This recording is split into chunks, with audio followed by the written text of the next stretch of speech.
Hello everyone. In this video lecture onward, we will start substitution method. So basically substitution method का purpose है to solve the recurrence relation. अब जो recurrence relation है वो कैसे बनेंगे? So recurrence relation आपकी किसी particular algorithm का होगा. मतलब जब आप algorithm को analyze करते हैं तो एक recurrence relation बन के आता है.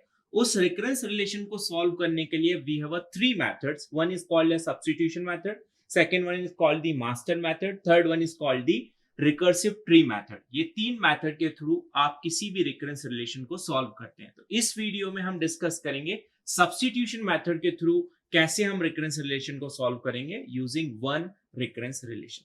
सो द क्वेश्चन इज, आपको क्वेश्चन इस तरह से आएगा कि let us assume t of n equals to, यहां पे क्वेश्चन आएगा 1 इफ n इक्वल्स टू 1, और आपके पास में क्वेश्चन है T N minus one plus N if N is greater equals to one. So इस तरह से आपके पास में कोई भी कॉम्पिटिटिव एग्जाम या फिर आपकी पर्टिकुलर यूनिवर्सिटी एग्जाम में क्वेश्चन आएगा. मतलब basically this is the recurrence relation. तो इसको लिखूं मैं तो कैसे लिखूंगा? T of N equals to T N minus one plus N. So this is the question, this is the recurrence relation. May be किसी पर्टिकुलर एल्गोरिथम का ये रिकरेंस रिलेशन बन के आया होगा. अब इस रिकरेंस रिलेशन को सॉल्व करने के लिए आपको तीन मेथड्स हैं जिसके थ्रू आप सॉल्व करेंगे. तो इसके थ्रू हम सब्स्टिट्यूशन मेथड इसमें अप्लाई करेंगे. As a name suggest substitution, मतलब आपको किसी पर्टिकुलर वैल्यू की जगह सब्स्टिट्यूट करना है. मैथमेटिक्स में ऑलरेडी शायद इस टॉपिक को आपने पढ़ा होगा. सो बेसिकली हमारा पर्पस क्या है? हमारा पर्पस ये है कि जो भी ये आप राइट हैंड साइड में रिकर्सिव टर्म है आपके पास में, जिसके साथ में लाइक टी लिखा है या एक्स लिखा है, वाई लिखा है, ए लिखा है, बी लिखा है, कुछ भी हो सकता है. ठीक है, तो इस रिकर्सिव टर्म को यहां से आपको रिमूव करना है बेसिकली.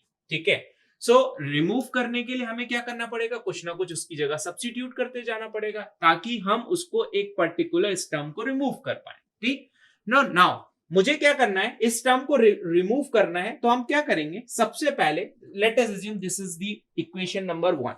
सो इस इक्वेशन नंबर 1 में जहां जहां n है वहां n की जगह में क्या रख दूंगा? n minus one. तो n जहां भी है उसकी जगह n माइनस वन रखा इक्वल्स टू, यहां पे आपके पास में t, n की जगह n माइनस वन पुट किया मैंने और माइनस वन ये हो गया. सो n की जगह n minus one then minus one plus n की जगह मैंने क्या रखना है? n minus one. इसको सॉल्व करें फाइनली तो क्या हो जाएगा? T N minus one minus two plus में एन माइनस वन. सो ये किसकी वैल्यू निकल के आ गई? एन माइनस वन की. अब जो मेन इक्वेशन है, मतलब इक्वेशन नंबर 1, जहां भी टी एन माइनस वन है उसकी जगह ये वैल्यू आप सब्स्टिट्यूट कर दीजिए. ठीक, तो यहां पे टी एन माइनस वन की जगह जैसी वैल्यू सब्स्टिट्यूट की तो T N minus two plus में एन माइनस वन. तो ये वैल्यू किसकी आ गई? टी एन माइनस वन की. प्लस में ऑलरेडी n आपके पास में यहां पर है. सो ये हो गया t ऑफ n. मतलब this is the equation number 2. But इस इक्वेशन नंबर 2 को भी यदि आप ऑब्जर्व करें तो अगेन जो रिकर्सिव टर्म है वो अभी आपके सामने है, प्रेजेंट है. तो उसको फिर से सेम प्रोसेस से हमें रिमूव करना है. मतलब जहां जहां मेन इक्वेशन में n है उसकी जगह n माइनस टू पुट करिए. तो n की जगह n माइनस टू रखा तो इक्वल्स टू t, n की जगह n माइनस टू पुट किया, माइनस वन ऑलरेडी है. याद रखिए जब भी आप वैल्यू सब्स्टिट्यूट करेंगे, मतलब कोई वैल्यू फाइंड आउट करेंगे तो वो मेन इक्वेशन के फॉर्म में करेंगे. और सब्स्टिट्यूट कब करेंगे? आप जिस पर्टिकुलर इक्वेशन में वो value, like T N minus one कहां था? यहां पर. टी एन माइनस टू अब आप फाइंड आउट कर रहे हैं तो टी एन माइनस टू की जो वैल्यू आएगी वो इक्वेशन नंबर 2 में पुट करेंगे क्योंकि 1 में तो है ही नहीं. ठीक है, बट जब भी आप निकालेंगे वो मेन इक्वेशन से रेफरेंस लेंगे. सो टी एन की जगह N minus two minus one plus n की जगह रख दिया आपने n माइनस टू. सो इसको सॉल्व कर लीजिए. T N minus three plus ये हो गया आपका n माइनस टू. सो ये किसकी वैल्यू निकल के आ गई? टी एन माइनस टू की. नाउ इस वैल्यू को जहां भी टी एन माइनस टू है वहां पे सब्स्टिट्यूट कर दीजिए. तो कहां पर टी एन माइनस टू है? इक्वेशन नंबर 2 में. सो इसकी जगह सब्स्टिट्यूट करूं तो टी एन माइनस टू की जगह क्या आ जाएगा? T N minus three plus N minus two की जगह एन माइनस टू. ठीक है, प्लस ये तो हो गई टी एन माइनस टू की वैल्यू. प्लस में आपके पास में क्या है? एन माइनस वन है और प्लस एन है. तो ये अब आपके पास में यदि देखें सो ये एक न्यू इक्वेशन बन के आ गई, इक्वेशन नंबर 3. ठीक है, नाउ अगेन यदि देखें तो यहाँ पे फिर से एक रिकर्सिव टर्म आ गई। अब हमें क्या करना है, पैटर्न को समझना है, पैटर्न को आइडेंटिफाई करना है। पैटर्न क्या बन रहा है, देखिए जैसे यहाँ tn-1 है, ठीक है, तो यहाँ tn-2 हुआ, यहाँ tn-3 हुआ, ठीक है, यहाँ n था तो n-1 हुआ, n-2 हुआ, ऐसे ही आगे बढ़ते गए तो n-1 n-2। मतलब यदि इस पैटर्न को आप आइडेंटिफाई करें तो tn-1 tn-2 tn-3, आगे यदि मैं बढ़ूं तो आगे क्या हो जाएगा, t of n equals to tn-4, ठीक है, तो tn-4 प्लस में n-3 प्लस में यहां पे हो जाएगा n-2 प्लस में हो जाएगा n-1 और प्लस में हो जाएगा n। सो ये पैटर्न चलता रहेगा आपका। तो इस फाइनल पैटर्न को यदि हम आइडेंटिफाई कर पा रहे हैं तो हम समझते हैं यहां पर कि ये किस टर्म तक जा रहा है। तो यदि मैं इसको देखें, हम यहां देखें तो यहाँ -1 हुआ, 2 हुआ, 3 हुआ, 4 हुआ, 5 हुआ, 6 हुआ, 7 हुआ, 8 हुआ। मुझे क्या करना है, मुझे यहां पर किसी तरह t और साथ में 1 चाहिए। मतलब मुझे क्या चाहिए, t1 चाहिए यहां पर। मतलब कुछ ऐसा सब्स्टिट्यूट करूं कि यहां पे 1 रिमेनिंग बच जाए। क्यों 1 रिमेनिंग बच जाए, क्योंकि this is my base condition. Base condition क्या है कि इफ n इक्वल्स टू यदि 1 हो जाता है तो उसकी जगह आप 1 को सब्स्टिट्यूट कर देंगे। ठीक, तो ये मेरी बेस कंडीशन है। तो मैं क्या करूंगा यहां पर, देखिए आप t ऑफ n, ठीक है, t, तो ये एक पैटर्न समझिए, 1 2 3 4 5 6 7 अप टू कहां तक, n-1 टाइम्स तक। तो n माइनस, तो ये 4 हुआ, 5 हुआ, 6 हुआ, तो कहां तक इसको सॉल्व करेंगे, n-1 तक।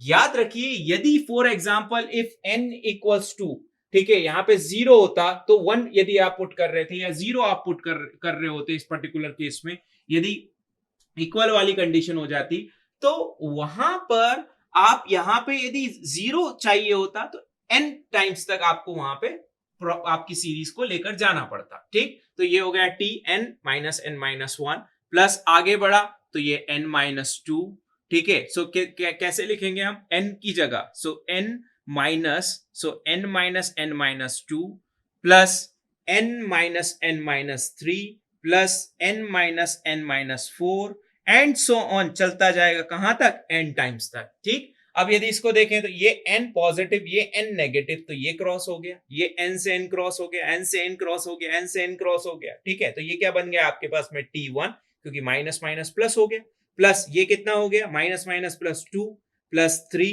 Plus 4 plus 5 and so on, कब तक, n तक। और t1 की जगह मैं क्या रख सकता हूं यहां पे, जैसे ही t1 हो तो मैं क्या यहां पे पुट कर सकता हूं 1। तो इसको ऐसा भी लिख सकते हो आप चाहें तो, यहां पे डायरेक्ट लिख सकते हो t1 if n equals to 1।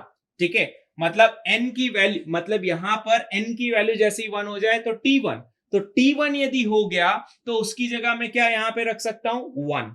ठीक है, सो ये हो गया 1 plus 2 plus 3 plus 4 plus 5 and so on, कब तक, n तक। सो यदि इस फॉर्मूले को आप देखें तो this is a series of sum of n natural number. So क्या बन जाता है ये, n into n plus 1 divided by 2। ठीक है, या माइनस प्लस जो भी होगा आप देख लीजिएगा, उससे कोई फर्क नहीं पड़ना है, क्योंकि ये आ गया n square plus n divided by 2। तो which one is greater term, तो n square is the greatest term.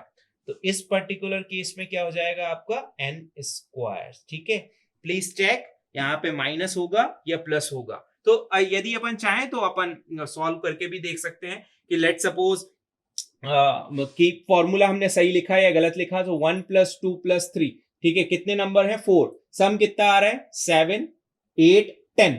ठीक है, तो 4 नंबर का 10 सम कितना आ रहा है, 10। ठीक, तो यहाँ पे देखिए, यहाँ पे यदि मैंने प्लस लिखा है तो प्लस लगाया है तो यहाँ पे 4 और 4 प्लस 1 5 डिवाइडेड बाय 2, तो कितना हो गया, 4 into 5 20, 20 divided by 2 which is a 10। So correct है, this is a perfect formula. So यदि आप देखें तो order of n square is the time complexity of this particular recurrence relation. ठीक है, सो नेक्स्ट वीडियो में हम और सब्स्टिट्यूशन मेथड से रिकरेंस रिलेशन को सॉल्व करने की कोशिश करेंगे। Thank you so much.